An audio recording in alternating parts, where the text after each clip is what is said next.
মানে একটু গোপন সূত্রে খবর পেয়ে সকালে আমাদের চণ্ডীতলা থানার টিম, আমাদের অফিসার ইনচার্জ অনিল রাজের নির্দেশ অনুসারে আমাদের সাব ইন্সপেক্টর শুভ ঘোষ এবং সাব ইন্সপেক্টর মুজিবুর রহমান এরা মশার কদমতলায় রাজলক্ষ্মী ভাণ্ডার নামক একটি গোডাউনে তারা রেড করে এবং সেখান থেকে 600 বস্তা, প্রতিটার ওজন 50 কেজি করে,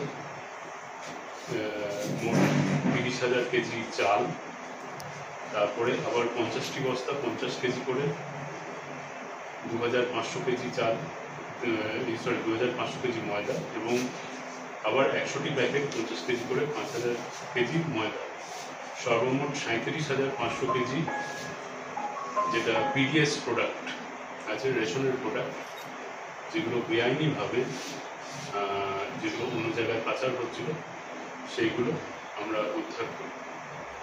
তো এখনো অবধি আমরা 3 জন ব্যক্তিকে জিজ্ঞাসাবাদের জন্য নিয়ে এসেছি। তাদেরকে জিজ্ঞাসাবাদ করে আমরা তদন্ত আরও এগিয়ে নিয়ে যাবো। এই উদ্দেশ্যে আমাদের একটি সুমোটো কমপ্লেন্ট হচ্ছে, সেটার বেসিসে কেস হচ্ছে এবং এরপর পরবর্তী তদন্তের পর্যায়ে আমরা পৌঁছাবো। এবং একটি ট্রাক আমরা সিজ করি যার নাম্বার AP39BE7377। এখনো পর্যন্ত পিটিএস এর যে মালগুলো পাওয়া গেছে তার মধ্যে 8 প্যাকেট পাওয়া গেছে বলে জানা যাচ্ছে। ময়দার প্যাকেট পাওয়া গেছে, এর সঙ্গে 8 প্যাকেট ছিল বলে জানা যাচ্ছে।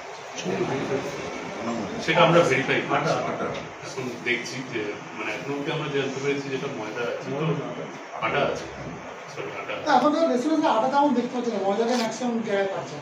এই যে পণ্যগুলো আপনারা আপনাদের সিজ করেছেন, এগুলো এই গোডাউন থেকে কোথায় বা কীভাবে যাচ্ছিল বা কোন জায়গায় যাচ্ছে সেইগুলো আমরা দেখুন জাস্ট কিছুক্ষণ আগেই আমরা এটা পেয়েছি, সংবাদটা পেয়েছি।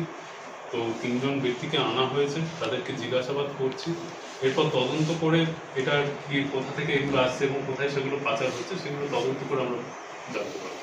এটা কতদিন ধরে চলছিল এখনো সেটা আমরা জাস্ট ওটা ইনভেস্টিগেশন করে আমরা জানতে পারবো, তখন আপনাদের জানিয়ে দেবো। যাদের নিয়ে আসা হয়েছে আটক করে তাদের নামগুলো এক্ষুনি ডিসক্লোজ করতে পারছি না তদন্তের স্বার্থে, ঠিক আছে। তারা 3 জনে কি ব্যবসায়ী ছিল না আদার্স? ব্যবসায়ী ছিল এবং অন্যান্য এরাও ছিল।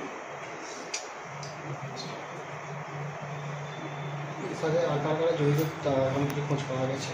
এই 3 জন ছাড়া কেউ কি যুক্ত কি সন্ধান পাওয়া গেছে? না না, এখনো অব্দি কিছু খোঁজ পাওয়া যায়নি। ইনফ্যাক্ট এই 3 জনও জড়িত কিনা সেটাও আমরা জানি না, আমরা জিজ্ঞাসাবাদের জন্য নিয়ে এসেছি। তো কারা কারা এর সাথে জড়িত আছে সেগুলো আমরা পরবর্তী পর্যায়ে জানতে পারবো। কতদিন ধরে এই কাজটা করছিল সেদিকেও কি কোনো এখনো অব্দি কিছু জানি না।